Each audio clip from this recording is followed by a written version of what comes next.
Hello दोस्तों, जय हिंद। आज हम चर्चा करेंगे एक ऐसे टॉपिक पे जो वर्तमान में राजस्थान की राजनीति से संबंधित है। तो ये है अविश्वास प्रस्ताव। अविश्वास प्रस्ताव। तो इस अविश्वास प्रस्ताव के बारे में जानेंगे कि इस अविश्वास प्रस्ताव का अर्थ क्या होता है, आधार क्या होता है, इसका उद्देश्य क्या है, इसकी प्रक्रिया क्या है और इसके परिणाम क्या है। तो देखो, प्रस्ताव विधानसभा या लोकसभा में कई प्रकार के हैं, जैसे ध्यानाकर्षण प्रभाव है, अविश्वास प्रस्ताव है, तो ये निंदा प्रस्ताव है। तो ये खूब सारे प्रस्ताव है, सभी की अपनी अपनी विशेषता होती है। लेकिन जो अविश्वास प्रस्ताव है इसकी विशेषता एक अलग ही है। अगर निंदा प्रस्ताव है या ध्यानाकर्षण प्रस्ताव है उसमें सरकार गिर भी जाती है तो उसका कुछ नहीं बिगड़ता है। लेकिन अगर अविश्वास प्रस्ताव है उसमें सरकार हार जाती है या बहुमत पास नहीं कर पाती है तो बहुत कुछ नुकसान हो जाता है, सरकार को हटना पड़ता है। इसके बारे में चर्चा करेंगे। तो देखो, अविश्वास प्रस्ताव कब लाया जाता है? जब जो चुनी हुई सरकार है वो बहुमत सिद्ध नहीं कर पाती या उसको बहुमत सिद्ध होने का डर होता है, या फिर विपक्ष सोचता है कि इस सरकार के पास में बहुमत नहीं है, तब वह अविश्वास प्रस्ताव लाया जाता है। बहुमत कब होता है? जब 50% प्लस में एक अगर सरकार के पक्ष में है सदस्य तब बहुमत में होती है, वरना बहुमत में नहीं होती है। अब देखते हैं हम अविश्वास प्रस्ताव है इसका आधार क्या है। तो इसके आधार सबसे पहले हम देखते हैं राजनीतिक आधार। इस प्रस्ताव का राजनीतिक आधार में देखते हैं तो भारत में संसदीय प्रणाली है जो इंग्लैंड से ली गई है। इंग्लैंड से ली गई है संसदीय प्रणाली। इस प्रणाली के अंतर्गत जनता होती है वह लोकसभा या फिर विधानसभा को चुनती है। ये अपना नेता चुनते हैं और वो नेता आगे जाकर पीएम और मंत्री बनते हैं। वो पीएम और मंत्री बनते हैं। तो ये सिस्टम है कि जो जनता होती है वो लोकसभा और विधानसभा के सदस्यों को चुनती है, उनसे फिर बहुमत मिलता है। जिस पार्टी के पास बहुमत होता है वह अपना नेता चुनती है और जो नेता होता है वह प्रधानमंत्री बनता है या मुख्यमंत्री बनता है राज्यों में, और फिर वो अपने मंत्रियों का निर्माण करता है। तो आपको पता है कि प्रधानमंत्री प्लस में मंत्री ये मिलकर कार्यपालिका का निर्माण करते हैं। तो ये है राजनीतिक आधार। तो इस राजनीतिक आधार में बताया गया है कि संविधान में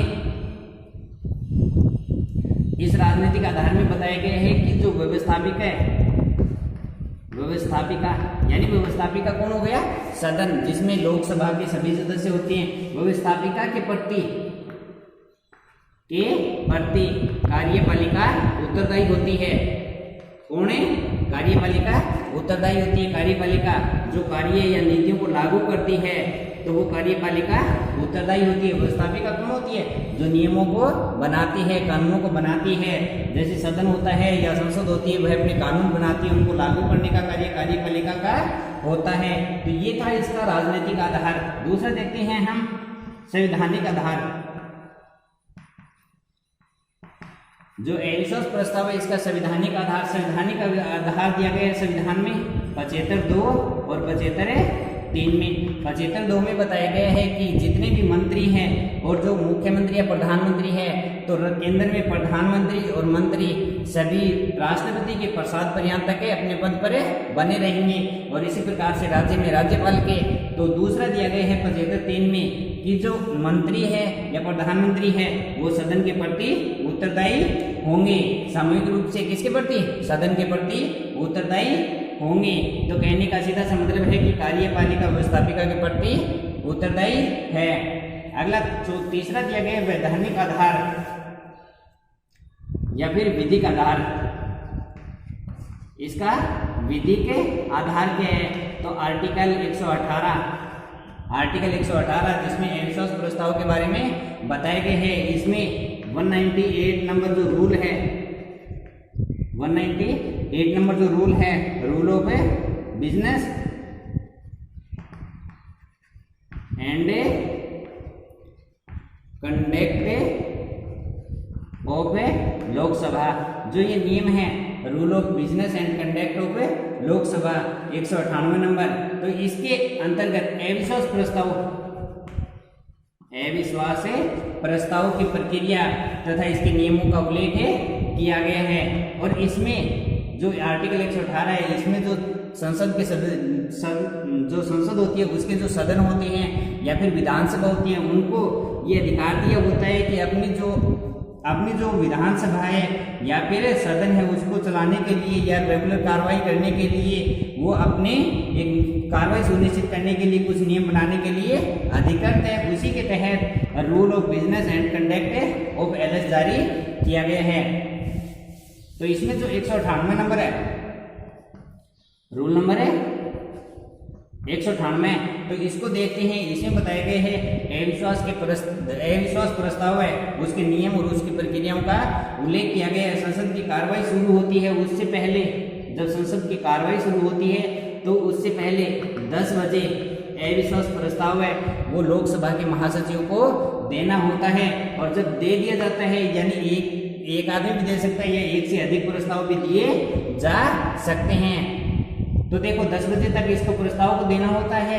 10 बजे के बाद 11 बजे से 12 बजे प्रश्नकाल होता है, 12 से 1 बजे तक शून्यकाल होता है, और जैसे शून्यकाल खत्म होता है तो 1 बजे के बाद में सदन की कार्रवाई शुरू होती है।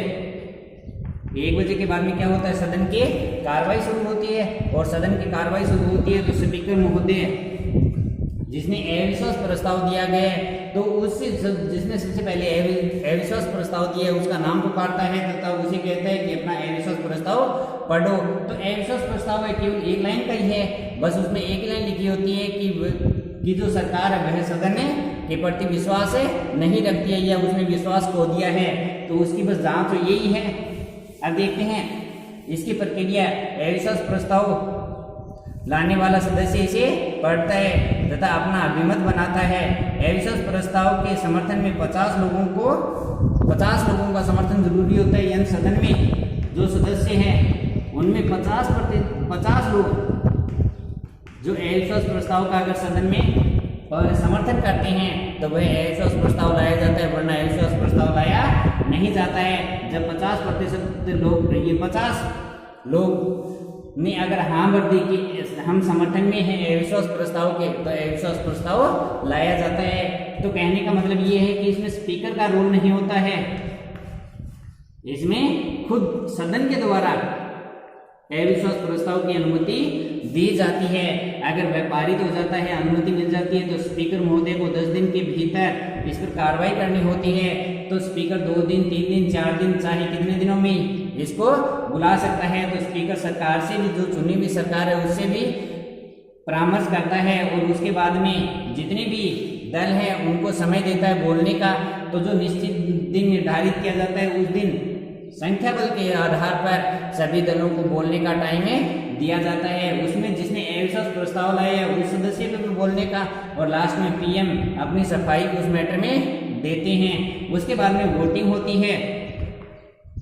वोटिंग 2 प्रकार की होती है, एक तो होती है मौखिक और दूसरी होती है लिखित वोटिंग में बटन दबाकर, यानी ईवीएम के द्वारा।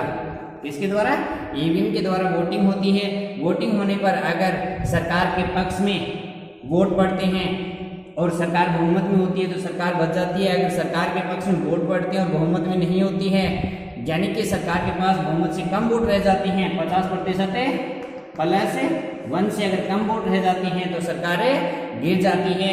फिर उसके बाद में सरकार गिर जाती है। सरकार गिरने के बाद में अगर विपक्ष के पास बहुमत है तो विपक्ष सरकारें बना सकता है। अगर विपक्ष के पास में बहुमत नहीं है तो मध्यावधि चुनाव होंगे। अब दूसरी, ये तो है प्रक्रिया। अब दूसरी बात है उद्देश्य, कि जो अविश्वास प्रस्ताव है इसका उद्देश्य क्या है लाने का। तो पहला इसका उद्देश्य है कि अल्पमत में अगर सरकार है तो उस सरकार को हटाना। दूसरा इसका उद्देश्य, पहला तो अल्पमत में जो सरकार है उसको हटाना। दूसरा इसका उद्देश्य ये है कि सरकार को खुद को कई बार ये पता नहीं होता है कि तो अल्पमत में है या नहीं है, तो इसको स्थिति स्पष्ट करने के लिए, बहुमत की स्थिति स्पष्ट करने के लिए अविश्वास प्रस्ताव को विपक्ष के द्वारा लाया जाता है। ध्यान रखना, अविश्वास प्रस्ताव होता है वो विपक्ष के द्वारा लाया जाता है, लेकिन जो विश्वास प्रस्ताव होता है, विश्वास प्रस्ताव यह पक्ष के द्वारा लाया जाता है कि हम सदन के प्रति विश्वास रखते हैं या सदन हमारे में विश्वास रखता है। और अविश्वास प्रस्ताव जब होता है जब सदन को चुनी हुई सरकार पर विश्वास नहीं होता है, यानी उनके पास बहुमत नहीं है। तो पहला तो है अल्पमत में सरकार को हटाना, दूसरा है ये निश्चित नहीं होता है कि सरकार बहुमत में या अल्पमत में, तो उसकी स्पष्टता के लिए, और तीसरा होता है इसको राष्ट्रीय मुद्दा बनाने के लिए। तीसरा राष्ट्रीय मुद्दा बनाने के लिए कि जो चुनी हुई सरकार है वह पता है अल्पमत में नहीं है, लेकिन फिर भी इसको राष्ट्रीय मुद्दा बनाने के लिए कार्रवाई की जाती है, जिससे कई प्रकार के मुद्दों पर, अन्य मुद्दों पर भी इसके में चर्चा हो सके। और उसके बाद में परिणाम क्या होते हैं कि विपक्ष में अगर बहुमत मिलता है तो सरकार हट जाती है, अगर पक्ष में बहुमत मिलता है तो सरकारें बनी रहती है। तो सीधी सी बात है, लोकतंत्र की सरकार का लोकसभा और जनता के प्रति विश्वास और उत्तरदायित्व सुनिश्चित करने का यह एक बेहतरीन हथियार है। तो धन्यवाद दोस्तों, मैं आशा करता हूं कि आपको ये समझ में आया होगा।